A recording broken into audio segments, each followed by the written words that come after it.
আসসালামু আলাইকুম। অর্চিস কিচেনে আপনাদের সকলকে স্বাগত জানাই। আশা করছি সবাই অনেক ভালো আছেন। আলহামদুলিল্লাহ আমিও ভালো আছি। নতুন আরও একটি রেসিপির ভিডিও নিয়ে আপনাদের মাঝে হাজির হয়ে গেলাম। আশা করছি আপনাদের ভালো লাগবে। আজ রান্না করেছিলাম চিংড়ি মাছ দিয়ে পাঁচমিশালি সবজির তরকারি। এই সবজির তরকারিটা রুটি, পরোটা বা ভাত যে কোনো কিছুর সাথেই দারুণ লাগে। আর পাঁচমিশালি সবজি আমার সপ্তাহে 2-3 দিন রান্না করতেই হয়, কখনো চিংড়ি মাছ দিয়ে কখনো চিংড়ি মাছ ছাড়া।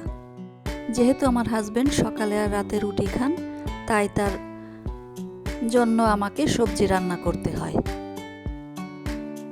তাই আজ ভাবলাম আপনাদের সঙ্গেও রেসিপিটা শেয়ার করি। কথা বলতে বলতে আমার সবজিগুলো কাটা প্রায় হয়ে গেছে।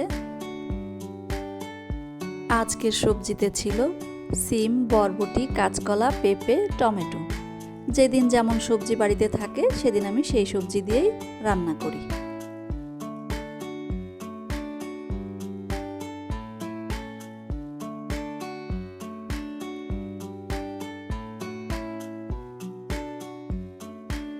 আমি যেহেতু সব রান্না সরিষার তেলে করি, তাই কড়াইতে দিয়ে দিচ্ছি সরিষার তেল। তেলটা গরম হয়ে আসলে দিয়ে দিলাম পেঁয়াজ, কাঁচামরিচ কুচি আর বেছে রাখা চিংড়ি মাছ। চিংড়ি মাছগুলো মোটামুটি বড় সাইজের ছিল, তাই আমি খোসাটা ছাড়িয়ে দিয়েছি। পেঁয়াজ, কাঁচামরিচ, চিংড়ি মাছ কিছুক্ষণ ভেজে তার মধ্যে দিয়ে দিলাম আদা রসুন বাটা। আদা রসুন বাটা দিয়েও একটু নেড়েচেড়ে নিচ্ছি। এখন দিয়ে দিলাম স্বাদমতো লবণ, হলুদের গুঁড়ো, সামান্য শুকনো মরিচের গুঁড়ো। অল্প পানি দিয়ে মশলাটাকে খুব ভালোভাবে কষিয়ে নিচ্ছি। এবার তার মধ্যে দিয়ে দিচ্ছি কেটে ধুয়ে রাখা সবজিগুলো।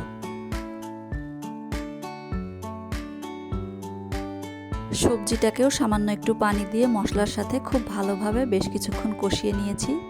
এবার দিয়ে দিলাম পরিমাণ মতো ঝোলের পানি। ঢাকনা দিয়ে ঢেকে কিছুক্ষণের জন্য রান্না হতে দিলাম। তারপর উপর থেকে দিয়ে দিচ্ছি টমেটো। টমেটো সিদ্ধ হতে বেশি সময় লাগে না, তাই টমেটো শেষের দিকে দিলাম। এবার ঢাকনা খুলে জিরার গুঁড়ো দিয়ে নেড়েচেড়ে আবার কিছুক্ষণ রান্না করে নিব। সবজি রান্নাটা হয়ে গেছে, পাত্রে তুলে নিয়েছি। দেখতে কি সুন্দর লাগছে, খেতেও কিন্তু ভীষণ মজার হয় এই সবজিটা। আশা করছি আমার আজকের ভিডিওটি আপনাদের ভালো লেগেছে। যদি ভালো লাগে প্লিজ আমার চ্যানেলটিকে সাবস্ক্রাইব করবেন। সবাই অনেক ভালো থাকবেন। আল্লাহ হাফেজ। আসসালামু আলাইকুম।